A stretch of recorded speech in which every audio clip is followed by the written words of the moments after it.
ስም ሰጡሽ ክፉ አድርገው የሳሉሽ። ቆይ መች ነው እቺ ልጅ ግን የምትማረው? ቆይ ምን አድርጊ ነው የምትለኝ?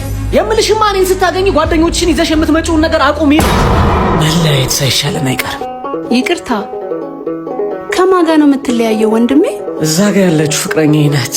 እሷ ጋር። ይቅርታ፣ አንተዋወቅም፣ ግን እባክህ ጊዜ ከሰጠኸኝ መፍትሄ አይጠፋም። እባክህ እየነገረ ይሆድህን። እኔ ብር የለኝም፣ ጓደኛዋን ይዛ እየመጣች ታስገፈግፈኛለች። እኔ ምን ላርጋት? በየቀኑ አታምጪ አልኳት። መልስ መፍትሄ ነገረችው። ምን ብለው ይሆን አሁን? በቃ አረ ቢባያት ጓደኛሽ እኔ ፍቅር ቢኝ እንጂ እየበላው ነው። ምን ትበያለሽ? ያዥ ጉርሻ የኔ እናት።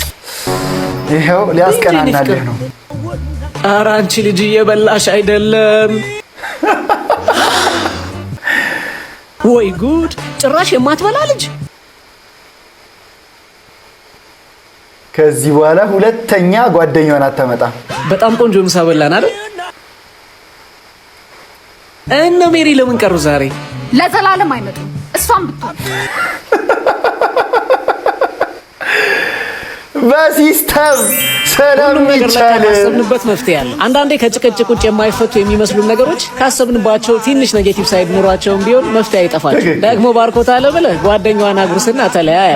እንደዚህ ለሚያደርጉ ሴቶች ይሄ ነገር መፍትሄ ነው ብላችሁ ታስባላችሁ? ፎሎውና ሼር እያደረጋችሁ ሀሳባችሁ በጣም መፍትሄ ነው እንጂ አንቺ እኮ አታስቢ።